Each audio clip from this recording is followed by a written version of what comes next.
ইউটিউবে এখন কি চলে? I know.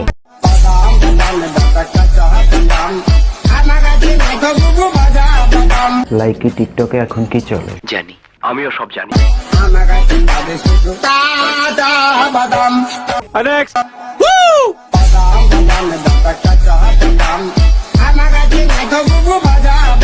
চারিদিকে এখন কি চলে? সত্যি 100% সত্যি।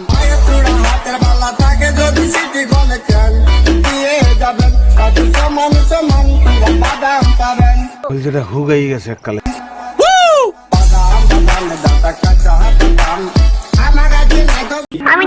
বেশি এক্সাইটেড হওয়ার দরকার নেই। সুন্দর একটি গান, যে গানটি ভাইরাল হয়েছে, সেই গানটি নিয়ে এখন সব জায়গায় তুমি খুব ইন্টারেস্টিং একটা ছেলে। ডরায় না, সমাজ থেকে ডর বই উঠে গেছে। সারা বাংলাদেশ এবং সারা বিশ্বে এখন কি কষ্ট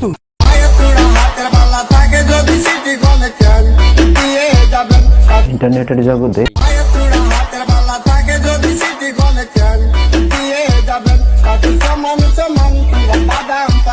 সকালে ইউটিউবে ঢুকলে, রাতে ইউটিউবে ঢুকলে,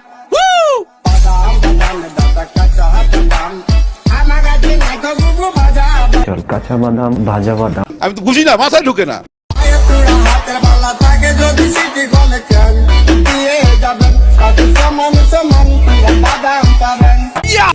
রিল্যাক্স। খেলা হবে, খেলা হবে। এর অরিজিনাল সংটি কি? পায়ে তুড়া হাতের বালা থাকে যদি সিটি গলে চেন দিয়ে যাবেন, তাতে সমান সমান তোমরা বাদাম পাবেন। 100-তে 100। ছেলেটা কার দেখতে হবে না? ছেলে তো আমার, আর ভাইটা আমাদের, আর চাচ্চু আমাদের।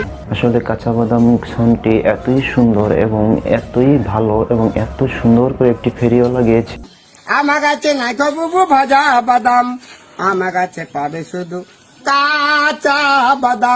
যে প্রতিভা আমাদের অনেক জায়গায় ছড়িয়ে ছিটিয়ে রয়েছে।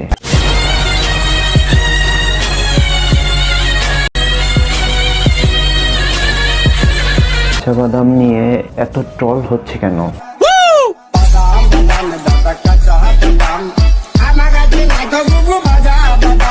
মুই হারে চেঞ্জ করে গাইতে থাপড়ে তোর দাঁত ফলাই দেবো।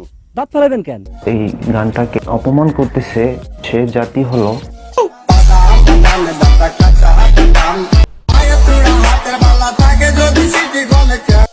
মেয়েদের অশ্লীল বডি ল্যাঙ্গুয়েজ,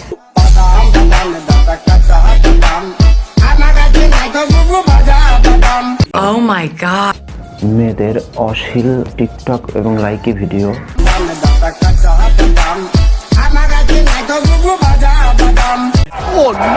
ভাই থামো। মেয়েদের বডি শো আপ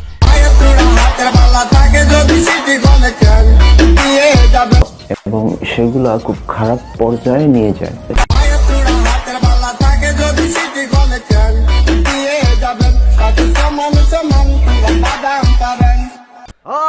নিয়ত সমাজে মেয়েরা যে বডি শো আপ করে যা ভিডিও বানাচ্ছে, সমস্ত ধ্বংস হচ্ছে, বাংলাদেশের সুনাম নয় কুনাম কামাচ্ছে।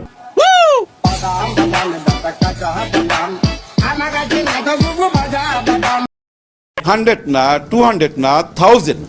লাইকি টিকটক দেখলে বোঝা যায় আমাদের দেশিলিয়নের অভাব নাই।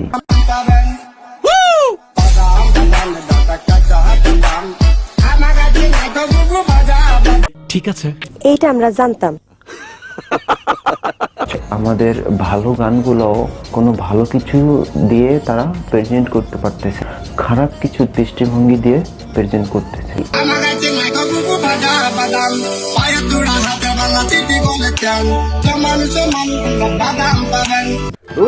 এটা কোনো কাম হইল নি?